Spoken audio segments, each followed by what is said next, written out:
Hi, I'm Marie. Welcome to Marie's Kitchen. I'm so glad you're back. Today we are making the best steak marinade, and what we're going to marinate is a flank steak. Flank steak is one of my favorite cuts of meat. It is affordable, it is versatile, and as long as you know how to prepare it and cut it, it is delicious. While the steak is cooking, I'm also going to show you my 3 favorite sauces to serve on steak. Not one takes more than 5 minutes. You can also use them on fish and chicken, so you are not going to want to miss the sauces. I can't wait to share it with you. Let's get started. So let's talk flank steak. It's one of my favorite cuts of meat. It is so affordable compared to other cuts of steak. It is versatile. You can slice it and serve it on salads. You can put it in tortillas for fajitas or tacos. You can put it on a sandwich with horseradish sauce. The other thing I love about flank steak is that you can buy different sizes. This is about a little more than half a pound, and it was about, say, $7. So this is great for 2 people. You can also buy 1.5 pounds to almost 2 pounds size flank steak. So they come in various sizes, which I just think is so useful depending on how many people you want to feed. And this marinade will work for whatever size you get. So that's the first thing, is look at the size and just buy what's best for you and your family or yourself. The other great thing about flank steak, which some people call a downside to it, which I really love, is that it's thicker. You can see it's thicker here in the middle, and then it's a lot thinner on the ends. And what I like that is because my husband and my son like the steak cooked more medium rare. My daughter and I liked it more kind of medium. So this actually works out. This gets cooked a little more, the thinner part, than the center. So then we have a range of doneness in one steak, and we can all get something that we enjoy. Now the key thing about flank steak is that it is or can be very tough if you cut it wrong. If you look at a flank steak, you will see these lines here. They're very obvious. It's called the grain of the steak. And this is muscle fiber and connective tissue. We won't get into too much detail there, but what you need to know is that when you're cutting the flank steak, for it to be most tender, you cut perpendicular against the grain. And this applies in other steaks like hanger steak, skirt steak. If you can see a visible grain in your steak, you want to cut perpendicular to it. So if this is the grain, you cut this way. And really that's just helping your teeth. It's just doing some of the work ahead of time rather than making your teeth go through all this. So, if you like my little example. So the key is to slice against the grain, and in pretty thin slices is best too. So that's the key to flank steak. The other key is to marinate it. That softens everything and gives it great flavor, but also makes it even more tender. For the marinade, I like to marinate in a Ziploc bag. You could also marinate in like a glass Pyrex, either way. If you have a Ziploc bag that does not have a fold-out bottom that stands up, like this one, see this one is just has that one fold, then it can be a little bit hard to hold up straight. So what I do is I turn it down like this, and then take a bowl and put this in the bowl. And now look, it stands up so easily. You can put everything in it without making a mess or anything falling over. And the other great thing is, in case this bag leaks, which it sometimes does, you've got a bowl underneath it. You do not want a leaking marinade bag in your refrigerator. So I make the marinade in this bowl and then seal it and then put the whole thing in the fridge together. For the marinade, I cannot stand marinades that have like 20 ingredients. That is just too much work. So that's why this one only has 5. Anyone can do this. Very simple things to keep in your pantry. We're starting with 1/4 cup low sodium soy sauce. And if you can't use soy sauce because of gluten, you can use liquid aminos in its place. So this is an option. Then we're going to add 1/4 cup Worcestershire sauce.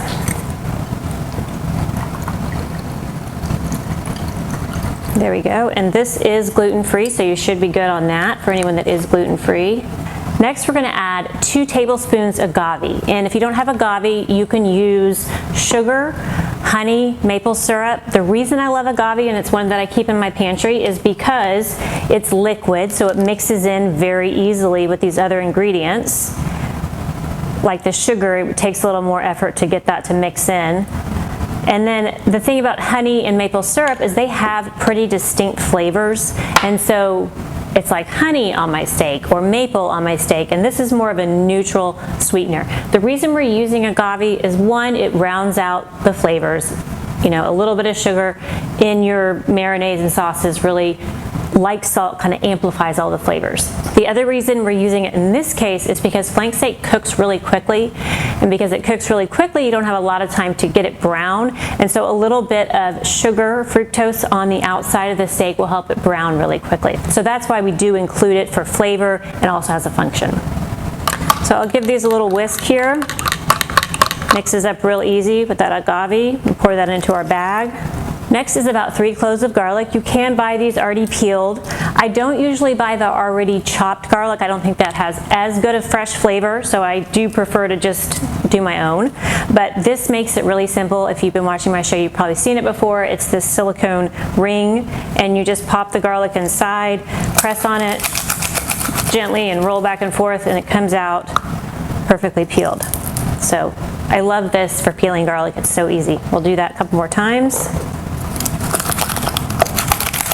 And if you have kids or grandkids, put them on this job. They love doing this. There's the peel, comes right off. And we'll do one more. The one I have actually comes with a garlic press. It's the one I'm using here. These two come together, and I love them. This is a really strong, heavy-duty garlic press, and then this peels my garlic. So it's a great combo. Now we'll add our garlic to the marinade. I'm gonna pop those in here, crush them.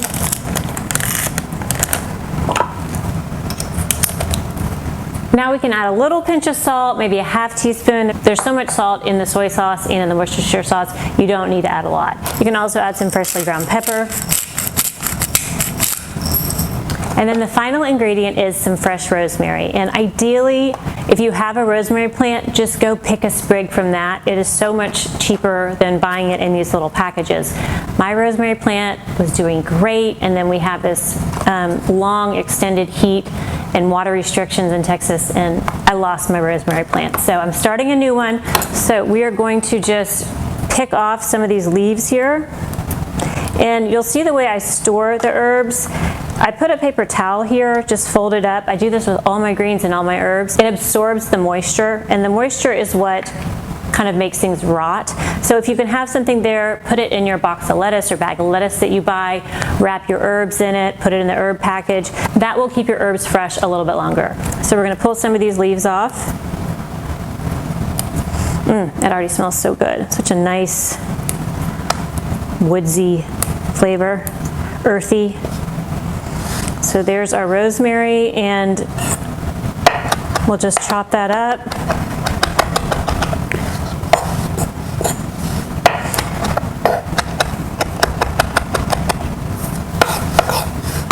As far as subbing in dry rosemary from like your spice cabinet, I don't recommend it. It doesn't have as good a flavor, and it's a little bit kind of this little tough pieces that can get on the steak. I notice them after I cook them. These are a little softer and much more flavorful. So if you can, I do highly recommend the fresh rosemary, but if you have nothing else, then you could certainly use, I don't know, maybe some dried oregano has a little bit better flavor and it's softer, so maybe try that instead. Just something kind of herbal. Okay, so this is done. Now we'll add our flank steak. Just pop this right in the bag. Get that down in the marinade and wash my hands. And then we'll just fold this up and seal it. Take some of the air out there. Seal the zipper. We can kind of move the marinade around so everything kind of gets coated there. And you can rotate it once while it's marinating, and then you're going to want to marinate it for about 2 hours or overnight. And this is a great one to do ahead. I love to buy the flank steak, you know, with all my groceries, just throw it right in the marinade right there, and then you have it ready to cook. It's so flavorful, it's tender. So this is a great do ahead. You can do it the night before, day before, morning before. The longer it marinates, the better it is. So let's pop this in the refrigerator. And ta-da, I have one already marinated that I did put in yesterday. And this is a much bigger flank steak, so you'll get to see that, the variation in size. And it's been marinating overnight. It's got lots of good flavor. To cook the flank steak, you have a lot of options. You can grill it, which I love to do. And when it's not so hot out, when my husband's home, if he wants to help, I'll usually have him throw it on the grill, or I'll grill it, either way. And it's great and easy, and everything's outside. So grill it if you can. It's about 4 to 5 minutes aside, depending on, you know, of course, how cooked you like it. If you don't have a grill, you can cook it in the oven, which is what we're going to do today. We're going to broil it like a London broil. The first thing you'll want to do is check your oven, and you'll want to move one of the racks to the maybe second highest level. You don't want it on the very highest, that's a little too close to the fire there, so the second highest is a good level. Once you adjust your oven rack, turn your oven to broil, which means the heat is coming from the top. Broil is the opposite of grilling. Broil the heat comes from the top, grilling the heat comes from the bottom, and baking also heat comes from the bottom. Now I'm going to use a baking sheet covered with some aluminum foil. I know some of you don't like to use aluminum foil, so if you don't have to, you can use just the pan. I don't recommend parchment paper in this case because with your pan that close to the fire and air and stuff moving around, I don't want to get that parchment caught in the fire. So I don't use parchment typically when I'm broiling that close. So I'm going to use aluminum foil instead, mainly just for easy cleanup. We'll take our flank steak out of the marinade, and this one is actually about over 1.5 pounds, so it's a lot bigger, which is great for my family of 4, 2 boys who like a lot of steak. We'll just lay this down. This goes in the trash. You can use that marinade and make up a sauce, but I'm not going to do that today. I'm going to show you 3 other sauces. Okay, so here's the steak. I'm going to kind of pat it dry. You can see I was a little lazy here and didn't really chop the rosemary. I just threw it in there. You go ahead and chop it though. It'll get the flavors kind of going more. So we're just going to pat it dry.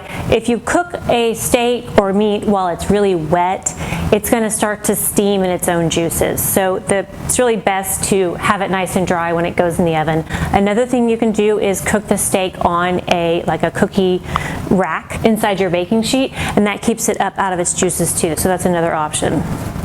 So we're just drying it off here, and then we'll move it over to our baking sheet.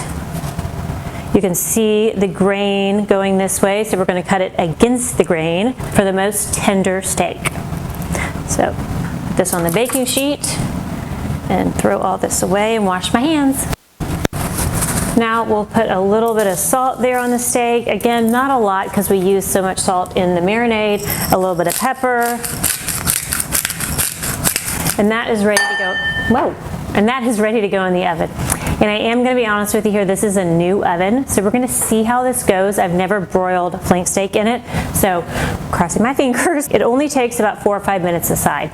That will get you to about medium rare. If you want it more cooked, just leave it in longer. Also, the timing will depend on the size and thickness of your steak. If you have a very thick flank steak, you want to cook it a little longer. If you have the smaller piece, like the one we marinated earlier, that one you maybe want to cook a little shorter. So you're going to have to use the brain here to kind of adjust the recipe depending on what your flank steak looks like and how you like it cooked. So this goes in the oven.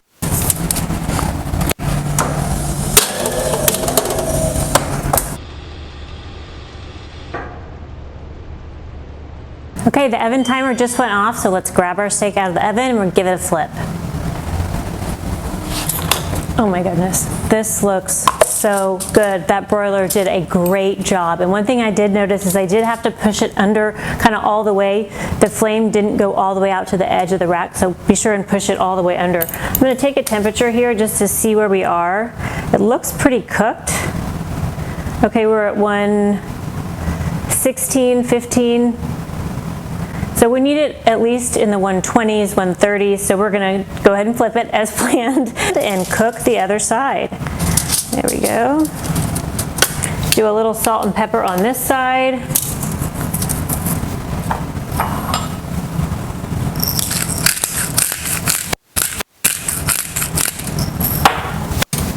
And then this goes back in the oven for about 4 to 5 minutes. Now while that is cooking, let's jump over to our horseradish sauce. This is one of my favorite sauces. It is so simple. It's 2 ingredients and it takes 2 minutes to make. So it's one of my favorites when I have nothing to serve with the steak and I just kind of want something to dip it in. I'm going to use Greek yogurt. You can use sour cream as another option. This is a full fat Greek yogurt. It's Greek Gods. It's my favorite brand. I use it all the time for everything. It's not very bitter and it's got good texture, good flavor. And as you can imagine, this does not need to be very precise. If you don't want to measure, you don't have to. I'm going to use about a ½ cup of the Greek yogurt or sour cream. Put that in a bowl here. And then we'll start with 1 tablespoon prepared horseradish. And you can use either a jar like this, prepared horseradish, or a squeeze jar, a cream horseradish. Either one will work. And We're going to start with a tablespoon, and then if you like it spicier, feel free to add more. You just add it to your taste. And then we're going to add a little salt. Kind of a hefty salt because that yogurt is not salty, so you want a little salt. And then actually I don't put pepper in it because you kind of keep it all this creamy color. Just stir that up with a spoon. I mean, could this be easier? Horseradish sauce, ready to go. Time to move on to sauce number 2. Actually, before sauce number 2, the oven just beeped, so we're going to grab that flank steak. Check it out.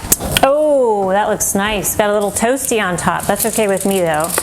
You can see it does shrink up. That is the nature of flank steak. Let's see what temperature we've got here. We're in the 130s. This is great. This is perfect. Now we're going to let it rest while we finish up our other sauces. But that is ready to go. I mean, how easy was that? We marinated it the day before, cook it in 10 minutes. Nothing hardly to clean up. There's no mess, there's no grease splatters, no dirty pans. And I think this costs probably about $18. So for 4 people, that's about $4.50 a person. I think that's a pretty good deal for a steak dinner for 4 people.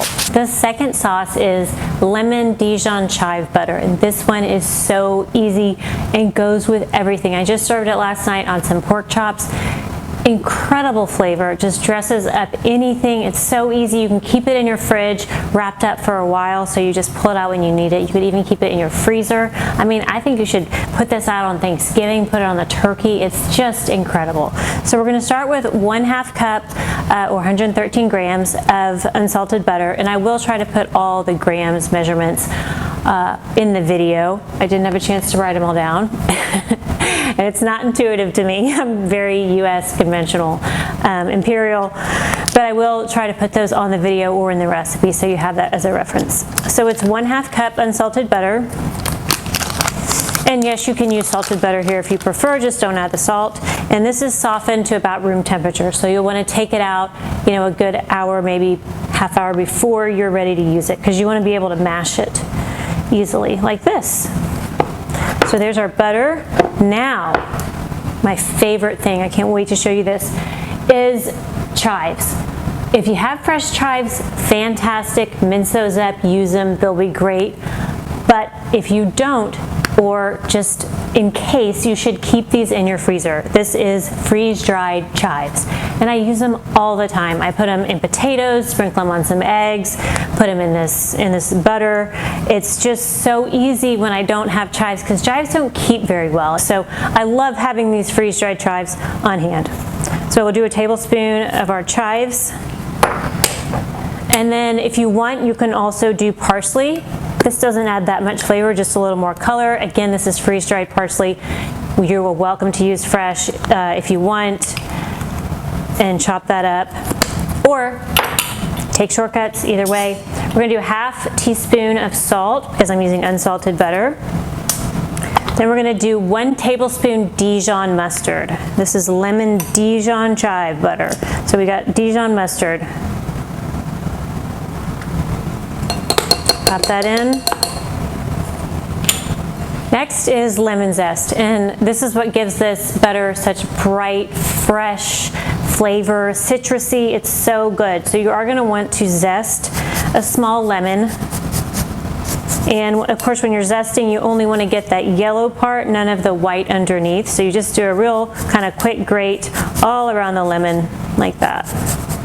If you go into the pith, the white part, it can be very bitter. So just do the yellow. And if you have questions about any of this, you can always comment, and I try to answer everything as quick as I can. I'm the one that answers all of them, so just send me a comment and let me know if you have a question. And I have to say, I have loved all of your comments and all the new subscribers so far. It makes it so much fun. I used to teach cooking classes in person, and then I had kids, and then COVID, and so it just kind of logistically became really difficult. And so this, I teach now on YouTube, but having you guys comment and send messages just makes it so much more personal. I feel so much more connected. So keep doing that. I love to hear from you, what you like, what you don't like, what you want to see. If you have any requests, I am planning shows for the fall, so put those requests in the comments, or you can always email me, marie@mariesaba.com, and I'm happy to get back to you as quick as I can.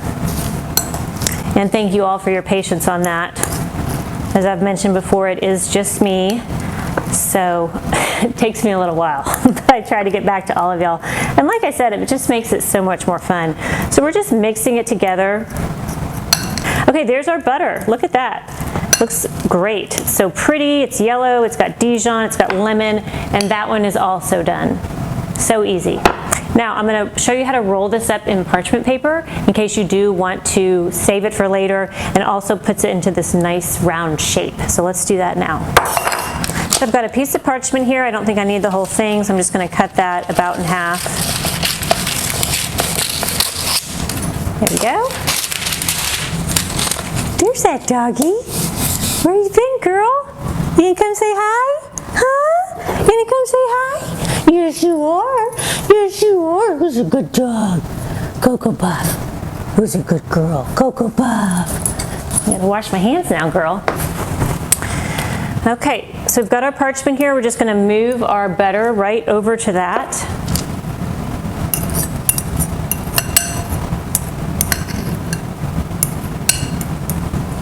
Some people call this compound butter. You can call it that. Sounds very fancy. Let's see, let's do it this way, I think. And we're just going to kind of make this into sort of a log shape, like the butter. And then we're just going to tightly roll it up. So you just pull it back into sort of a round log. If you don't have parchment, you can use plastic wrap, whatever. And then we're just going to roll it up, kind of making it into a round shape. And then you can just twist the sides shut there, kind of squeezing it together. Twist this side shut. And look at that, compound butter, ready for the refrigerator. You can store it in the freezer and just pull it out when you need to add some flavor to fish, chicken, or steaks. How cute it is. So cute. Now we can cut into the steak and see how it's cooked. When you are cutting a steak, I like to use a cutting board with sort of a groove around the edge, and that'll catch a lot of the juices. If you don't have this groove, the juice is going to run off onto your countertop. So this is just a cheap bamboo cutting board, but it works great for meat. And I kind of use different cutting boards for different things. I don't usually cut meat on the same cutting board that I'm cutting my vegetables and fruit. So something to keep in mind too. I have this as kind of my meat cutting board. So we'll move this guy over. Lots of juices there. Looks great. We're just going to do thin slices and kind of down on an angle like this. You can see it's kind of well or medium well down here at the end, which is perfectly fine with me and my daughter. And then we'll just keep cutting, and it gets a little more rare as you get to the thicker part. But see, I'm just cutting against the grain in these nice thin slices, and it is looking beautiful. That's really lovely. See what I mean? These nice thin slices are great as leftovers to throw on a salad, put in a sandwich with one of our sauces, roll it up in a tortilla. So many ways to use this. I love this cut of meat. Did I say that already? I'm not sure. Now for our final sauce, we're going to make the one that is a little bit more labor intensive, but is really worth it. It's delicious. It's also gluten-free, dairy-free, sugar-free. So if you have some other restrictions, this might be a great one for you. It's called chimichurri. It's an Argentinian condiment, and I am not from Argentina, so I do not claim that this is authentic. I actually call this Texas chimichurri. I kind of put my own twist on it. And by that, I mean I use cilantro, which is not usually added. It's usually more parsley, oregano, and it really can be all different kinds of herbs. But I do cilantro and parsley in mine.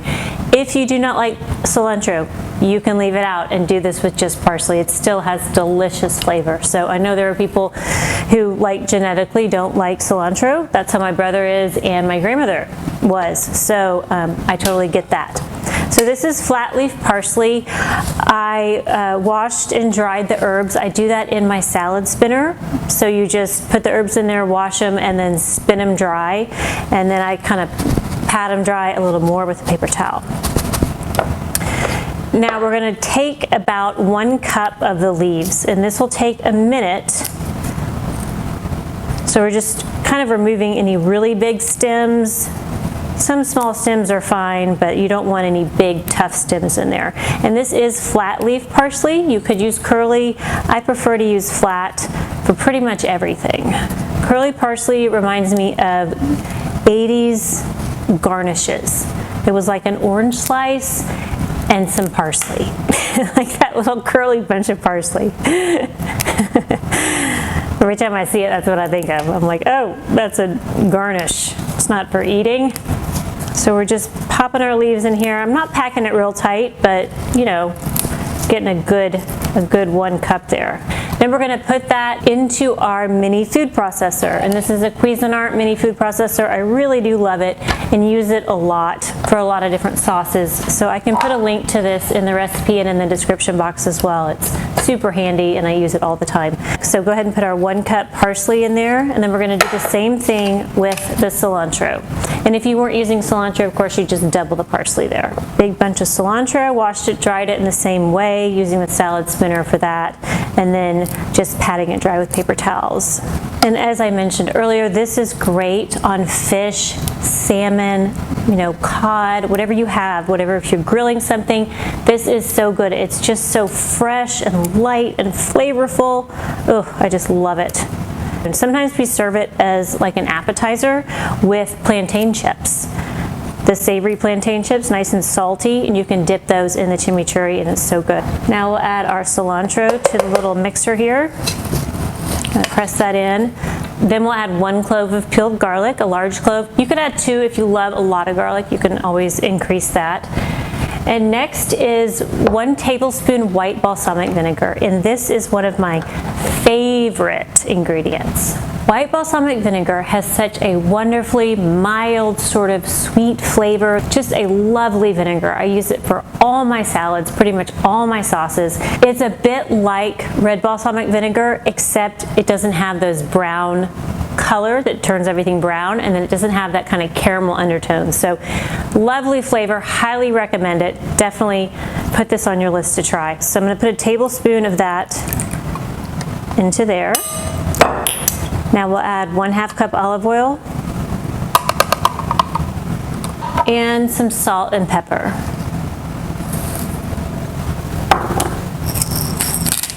You can also add red pepper flakes or a couple slices of jalapeno if you like it spicy. That's very common. Okay, I don't do it too spicy just because my daughter doesn't like it super spicy, so kind of keep it, try to keep it a little mild for her.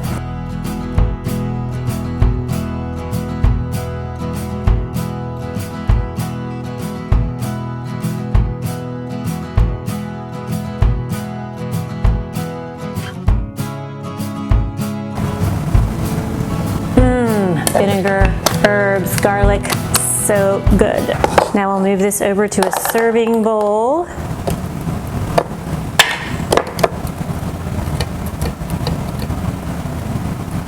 And then we can have a taste to see if we need to adjust the salt.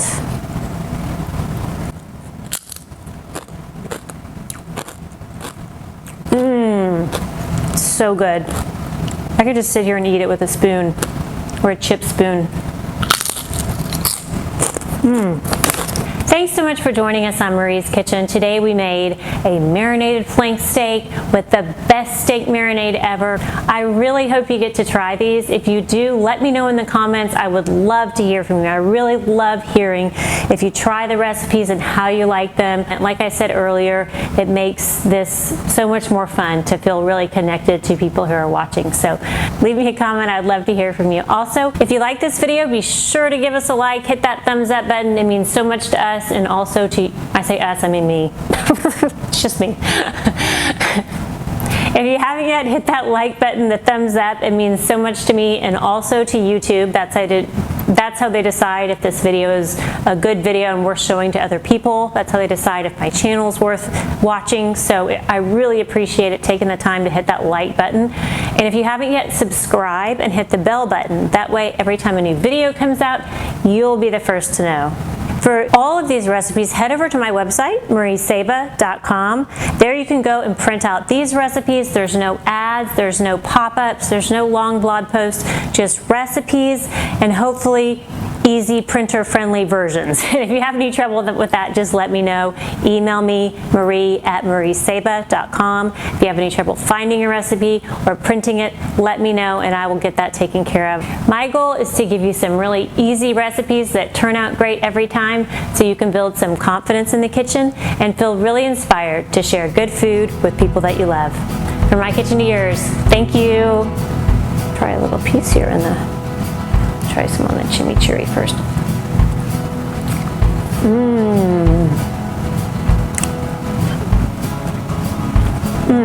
Flavor of the steak, so good. Garlicky chimichurri, so good. Now we'll try some steak in the horseradish sauce.